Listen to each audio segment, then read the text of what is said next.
नमस्कार। आज मैं आप लोगों को बताने वाला हूँ भूमि संबंधित जानकारी। दोस्तों, जब भी हम ज़मीन खरीदते हैं, बेचते हैं या मकान बनाते समय भूमि का पैमाइश करवाते हैं, नापी करवाते हैं और नापी कराने के लिए अमीन को बुलाते हैं। और अमीन साहब जब आते हैं तो अपने हिसाब से नापी करते हैं। और बहुत से तो लोग होते हैं कि उसमें नक्शा में झांकते हैं और देखते हैं, लेकिन उन लोगों को कुछ समझ में आता नहीं है। केवल उन लोगों को यही समझ में आता है कि उसमें लाइन खींचा हुआ होता है, कि इधर लाइन खींचा हुआ है, लेकिन कुछ समझ में आता नहीं है। लेकिन आज मैं आप लोगों को बताऊंगा, जिससे आप किसी भी ज़मीन का नापी आप अमीन से करवाते हैं तो उसको खुद से हिसाब करके, कैलकुलेशन करके आप खुद से संतुष्ट हो सकते हैं कि हाँ, मेरा नापी सही हुआ है या गलत हुआ है। और ज़मीन से संबंधित जानकारी आपके भविष्य में बहुत इम्पोर्टेंट है, क्योंकि कभी भी आप प्रॉपर्टी का मालिक बनेंगे या अपने परिवार में गार्जियन के पद पर होंगे तो आपको इसकी ज़रूरत पड़ेगी। और कुछ आधी अधूरी जानकारी को लेकर आप भविष्य में मान लीजिए ज़मीन खरीदते हैं या गलत रजिस्ट्री हो जाती है, ज़मीन खरीदते समय गलत रजिस्ट्री हो जाती है, तो जिसके वजह से आपको डबल रजिस्ट्री करानी पड़ती है, यानी कि खर्चा डबल हो जाता है। इसलिए आप अगर सही जानकारी रहेगा तो आपका खर्चा बच सकता है। चलिए अब हम चलते हैं, इसको समझते हैं। ज़मीन को नापी करने के लिए कुछ औजार की ज़रूरत पड़ती है, जिसमें होता है जरीब, गुनिया, 4HB पेंसिल, प्रकार और डायगोनल स्केल, रिएक्टेंगल इत्यादि होता है। जिसमें आज मैं आप लोगों को बताने जा रहा हूँ सबसे पहले जरीब के बारे में बताने जा रहा हूँ। सो देखिए, जरीब या चैन, जरीब को चैन भी कहा जाता है। तो जरीब ये हो गया, यहाँ से यहाँ तक हमारा जरीब, यानी जरीब के दोनों किनारा पर पीतल का 2 हैंडल लगा होता है।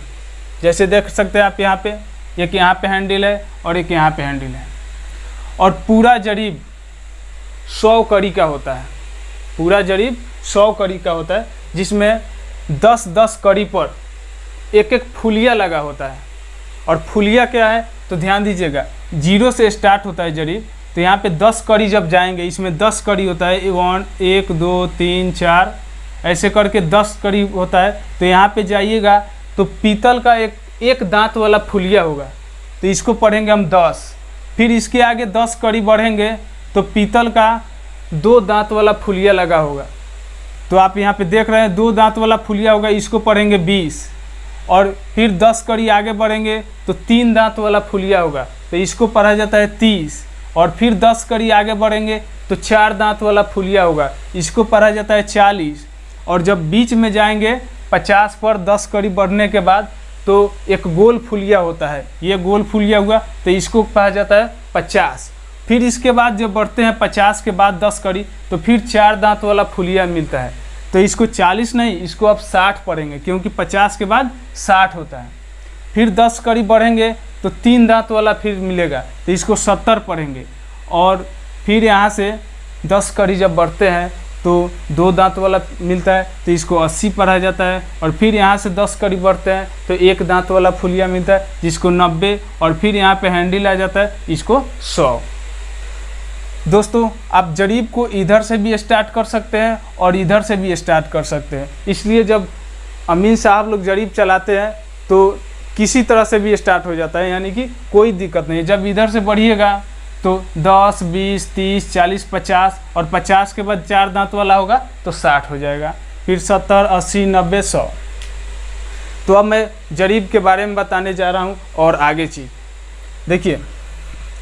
100 कड़ी बराबर 1 जरीब होता है, यानी कि यहाँ से यहाँ तक टोटल जरीब जो होता है उसमें 100 कड़ी होता है, यानी कि 0 से 10 के बीच में 10 कड़ी होता है।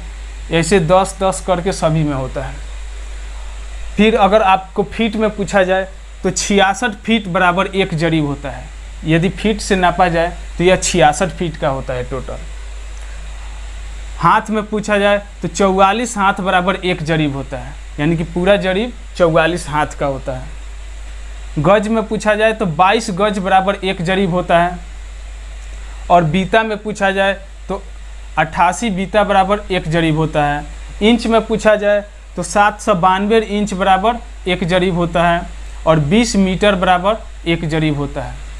दोस्तों यहाँ से जो 10 कड़ी होता है तो एक कड़ी का मान होता है 7.92 इंच, यानी कि इसको देहात में लगभग 8 इंच कहा जाता है, यानी कि 8 इंच कहा जाता है, लेकिन एक्यूरेट होता है 7.92 इंच। इसको ध्यान में रखिएगा, और देहात में इसको 8 इंच लगभग कहा जाता है। अब चलते हैं, इसके बाद आप लोगों को गुनिया के बारे में बता रहा हूँ। गुनिया, अब गुनिया के बारे में हम जानेंगे। 10 जरीब बराबर 1 गुनिया होता है, यानी कि 10 जरीब जब होगा तो उसको 1 गुनिया कहा जाएगा, और 1 गुनिया में 10 जरीब होता है। यदि गज में पूछा जाए तो 220 गज बराबर 1 गुनिया होगा। 1 गुनिया में 220 गज होता है। यदि फीट में पूछा जाए तो 1 गुनिया में 660 फीट होता है।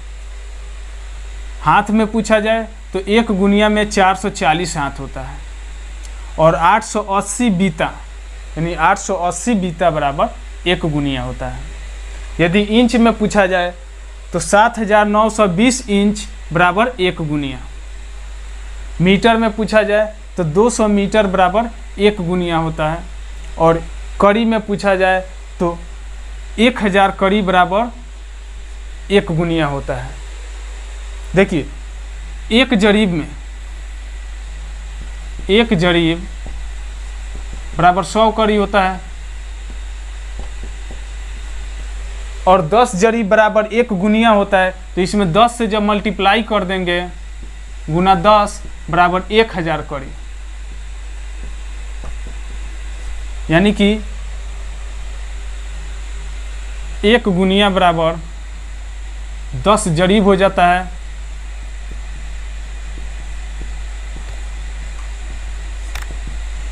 यानी कि 1 गुनिया बराबर 10 जरीब, यानी कि 1 जरीब में 100 कड़ी होता है, और 100 में 10 से गुना करेंगे तो 1000 कड़ी, यानी 1000 कड़ी बराबर 1 गुनिया। ये समझ में आ गया।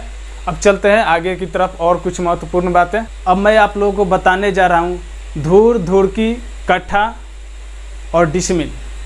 तो आप ध्यान दीजिएगा, 20 धूर बराबर 1 कट्ठा होता है, यानी कि 1 कट्ठा में 20 धूर होता है।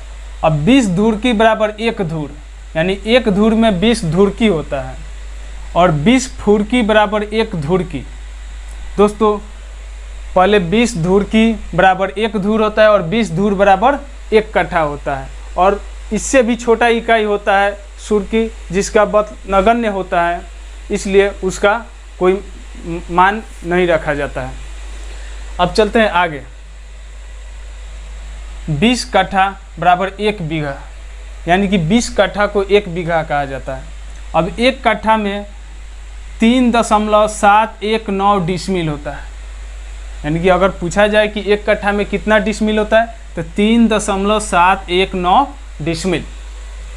1 कट्ठा में 3719 वर्ग कड़ी या 3720 वर्ग कड़ी लगभग, ये 3720 के करीब है, इसलिए 3720 वर्ग कड़ी लगभग में भी रखा जाता है। इसको भी रख लिया जाता है, या एक्यूरेट ये भी होता है। अब चलते हैं 1000 वर्ग कड़ी। यदि क्षेत्रफल निकलेगा तो 1000 वर्ग कड़ी होगा तो उसको 1 डिसमिल कहा जाता है, यानी कि 1 डिसमिल में 1000 वर्ग कड़ी होता है। अब 100 डिसमिल बराबर 1 एकड़, 1 एकड़ में 100 डिसमिल होता है। फिर 250 डिसमिल बराबर 1 हेक्टेयर, या पूछा जाए 1 हेक्टेयर में कितना तो 250 डिसमिल होता है। 27 काठा, यदि काठा में पूछा जाए तो 27 काठा बराबर 1 एकड़ होता है, और 67 काठा बराबर 1 हेक्टेयर होता है। यानी पूछा जाए कि 1 हेक्टेयर में कितना काठा होता है तो 67 काठा होता है।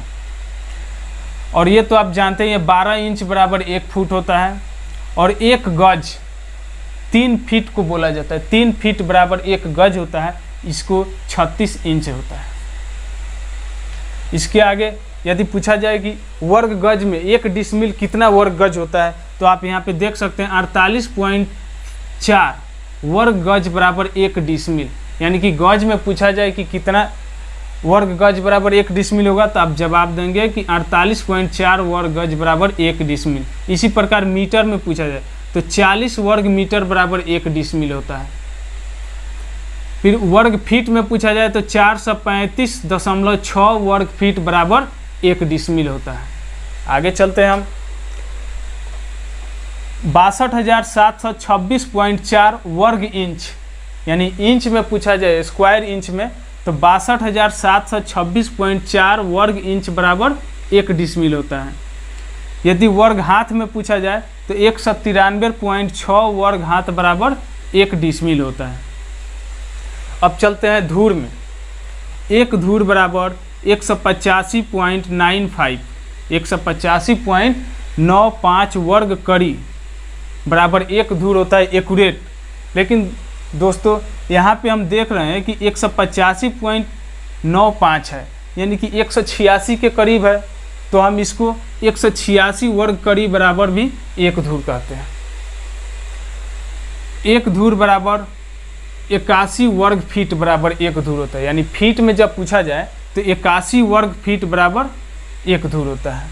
अब 1 कट्ठा वर्ग फीट पूछा जाए कि 1 कट्ठा में कितना वर्ग फीट होता है, तो 81 में 20 से जब गुना कर देंगे तो 1620 वर्ग फीट बराबर 1 कट्ठा होता है। इसी प्रकार एक धूर बराबर 9 वर्ग गज बराबर एक धूर होता है, यानी कि एक धूर में अगर गज में पूछा जाए तो 9 वर्ग गज बराबर एक धूर होता है। और एक धूर बराबर 7.5 वर्ग मीटर बराबर एक धूर भी होता है, यानी कि एक धूर बराबर 7.5 वर्ग मीटर यदि मीटर में पूछा जाए तब। दोस्तों अलग अलग राज्यों में अलग अलग हाथ का प्रयोग होता है, और हमारे सारण जिला में 6 हाथ का लगी चलता है, कहीं कहीं 5 हाथ का लगी चलता है, कहीं 5.5 हाथ का लगी चलता है। तो सारण जिला में यानी छपरा, गोपालगंज, सिवान में हमारे 6 हाथ का लगी चलता है। लेकिन इससे कोई बात नहीं, मैं आप लोगों को फार्मूला बताने जा रहा हूँ जिससे चाहे जितना हाथ का लगी हो आप वहाँ से धूर निकाल सकते हैं कि कितना वर्ग फीट बराबर एक धूर होगा या कितना वर्ग कड़ी बराबर एक धूर होगा। सो आप ध्यान दीजिएगा, मैं बताने जा रहा हूँ कि वर्ग कड़ी यानी कि एक धूर में कितना वर्ग कड़ी होता है। मैंने बताया है कि 185.95 वर्ग कड़ी होता है, लेकिन कैसे होता है ये मैं बताने जा रहा हूँ, इसको ध्यान दीजिएगा। यहाँ पे ये नहीं कि केवल 6 हाथ के लिए ही ये नियम लागू होगा, चाहे किसी भी राज्य के लिए अलग अलग हाथ होगा, 5.5 हाथ, 6 हाथ। तो इस फार्मूला पर रखकर हम वर्ग कड़ी में निकाल सकते हैं कि कितना वर्ग कड़ी बराबर एक धूर होगा। तो हम यहाँ पे चलते हैं। मान लीजिए कि यदि आपका 6 हाथ का लगी हुआ, लगी बराबर 6 हाथ का, तो इसी फार्मूला पे रखेंगे वर्ग कड़ी बराबर लगी गुने 25/11 का स्क्वायर बराबर एक धूर। अब इस पे मान रख दीजिए, आप लगी के जगह 6 रख दीजिएगा, 6 हाथ गुने 25/11 का स्क्वायर करेंगे और इसको सॉल्व करेंगे तो 6 का स्क्वायर क्या होगा, 36 गुने 25 का स्क्वायर 625/11 करेंगे।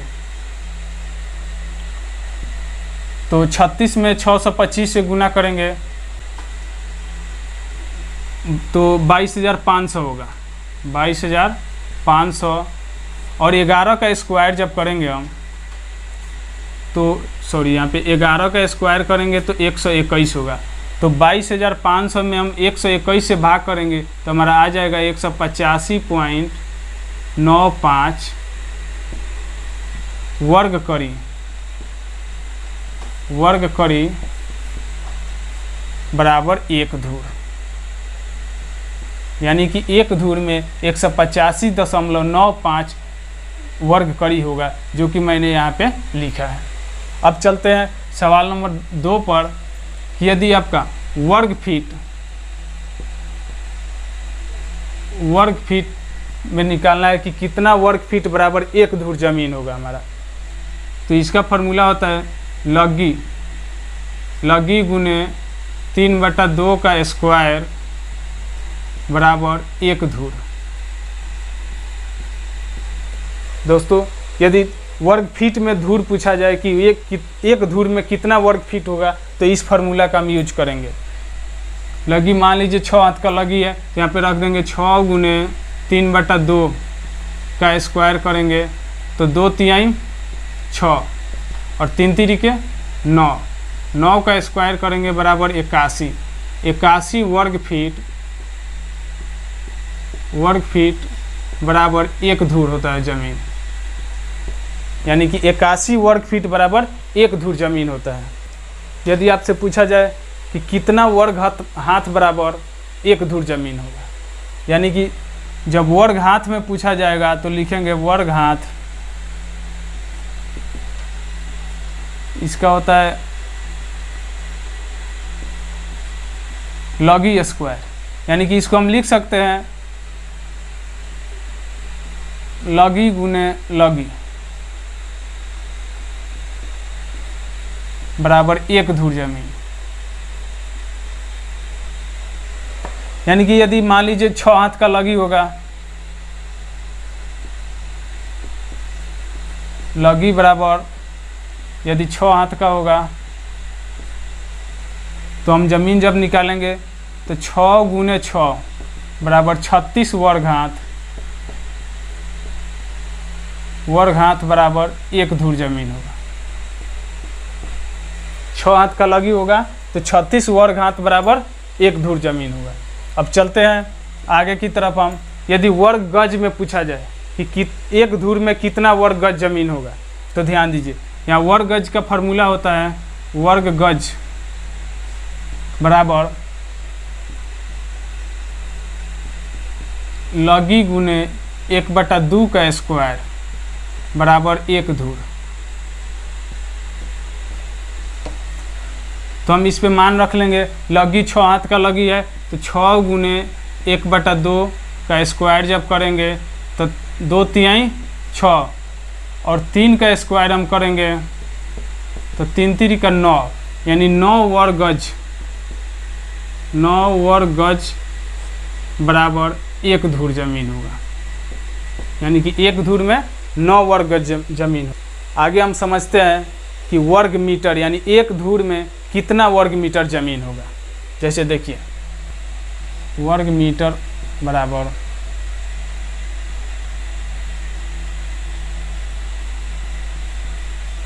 लगी गुने 18/39.37 का होल स्क्वायर बराबर 1 धूर ज़मीन। तो यहाँ पे 6 हाथ का लगी है तो हम लगी की जगह 6 हाथ लिख सकते हैं, 6 गुने 18/39.37 का स्क्वायर। 6 का स्क्वायर करेंगे 36 और 18 का स्क्वायर करेंगे तो 324/39.37 का जब स्क्वायर करेंगे तो 1550 होगा, 1550। और जब हम गुना करेंगे इसमें 36 में 324 से गुना करेंगे तो 11,664/1550 कर देंगे। और जब भाग देंगे 11,664 में 1550 से तो हमारा आ जाएगा 7.5 वर्ग मीटर बराबर 1 धूर ज़मीन हो जाएगा। यानी कि यदि वर्ग मीटर में पूछा जाए तो 1 धूर में 7.5 वर्ग मीटर होता है।